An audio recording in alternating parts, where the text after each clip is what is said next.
बताया कि इमाम बुखारी को सलासियात पर नाज है, मेरे इमाम ने सुनायात तो 2496 हदीसें रवायत की, और इसके अलावा भी हो सकती हैं, और सलासियात की तो कोई गिनती ही नहीं है। और मैंने कहा ना कि चार, अगर शेख को, इमाम बुखारी के शयूख को, उन चारों को अगर निकाल दिया जाए तो बुखारी में सुनायात बचेगी नहीं। तो मैं अर्ज कर रहा था कि इमाम आजम की शान, जहां पर एक अजीम आप फकीह हैं, वहीं पर एक अजीम मुहद्दिस हैं। जब तक फकीह, हर फकीह मुहद्दिस होता है, लेकिन हर मुहद्दिस फकीह नहीं होता है।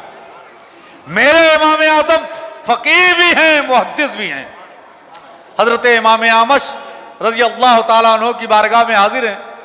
आपने सुना है सुलेमान बिन आमश, हत्ते सुलेमान बिन आमश रज़ी अल्लाह ताला अन्हु की बारगाह में हाजिर हैं। आपके उस्ताद हैं, अहादीस के उस्ताद हैं इमाम आमश, हाजिर हैं इमाम आजम। कुछ लोग आए मसला पूछने के लिए, आपने इरशाद फरमाया कि इनसे पूछ लो। इमाम आजम अबू हनीफा अलैहि रहमत और रिजवान ने थोड़ी ही देर में तमाम उनके मसाइल को हल कर दिया। हजरत इमाम आमश रज़ी अल्लाह ताला अन्हु आशश करने लगे, पूछा अबू हनीफा तुमने मसाइल कहां से बताए? आपने फरमाया कि मैंने फला हदीस आपसे सुनी, ये मसला उस हदीस से मैंने जिक्र किया, उससे निकाला।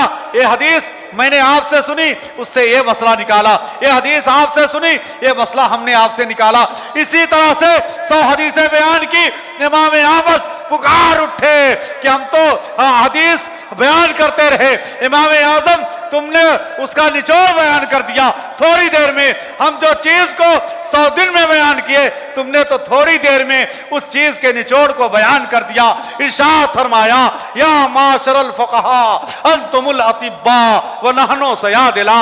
ऐ फुक़हा की जमात, तुम तो डॉक्टर हो, तुम तो तबीब हो, और हम तो दवा फरोश हैं। हम हदीसों के बयान करने वाले हैं, तुम तो उन हदीसों से मसाइल का इस्तेमाल करने वाले हो। हम तो सिर्फ हदीसें याद करके उसको रवायत करते हैं, लेकिन तुम तो उन हदीसों से मसाइल का इस्तेमाल करते हो। अरे हम तो मिसाल तुम्हारी इस तरह से हो गई कि तुम डॉक्टर हो और हम दवा बेचने वाले हैं।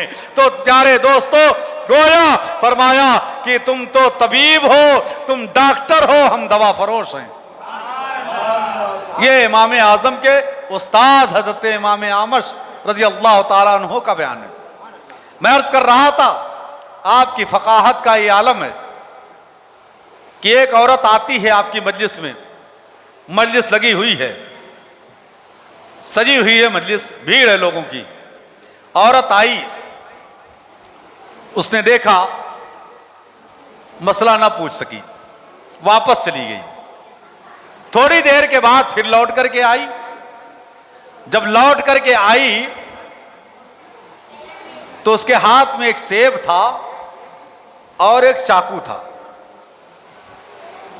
हजरत इमाम आजम के सामने आकर के बैठ जाती है। सेब को एक तरफ पलटा, फिर दूसरी तरफ पलटा, फिर सेब को सीधा रख दिया। सेब को पलटा, सेब को पलटने के बाद फिर उसके बाद अल्टा पलटा, फिर सीधा रख दिया। इमाम आजम अबू हनीफा अलैहि रहमत और रिजवान ने चाकू उठाया और सेब को 2 टुकड़े कर दिया। औरत ने सेब उठाया और चाकू उठाया, लेकर के चली गई। मजलिस में फुक़हा की जमात थी, वलमा थे, मुहद्दिसीन थे। देखा तो सोचने लगे कि कितनी कैसी औरत है जिसको इतना भी ढंग नहीं।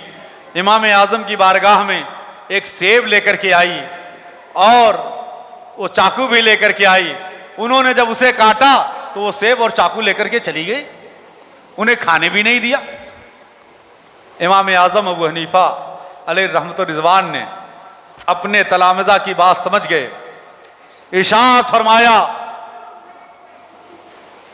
कि तुमने समझा नहीं, तुमने कुछ और समझा।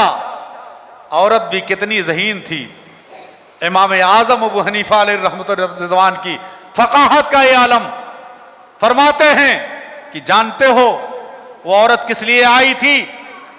वो इसलिए आई थी कि औरत को जब अय्याम जारी हो जाए तो अगर उसने सेब को पलटा सुर्खी की तरफ कि लाल खून आए तो क्या नमाज पढ़ सकती है? फिर उसने दूसरी तरफ पलटा, उसका यह पूछना था क्या गदले कलर का खून आए तो क्या वो नमाज पढ़ सकती है? फिर उसने सेब को सीधा रख दिया तो मैंने उसे काट दिया कि जब तक सफेदी जाहिर ना हो जाए उस वक्त तक नमाज औरत नहीं पढ़ सकती है।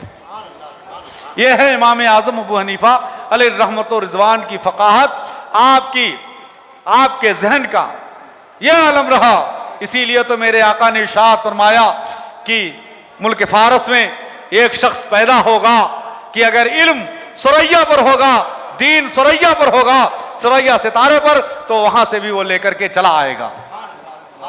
वो है मेरे इमाम आजम।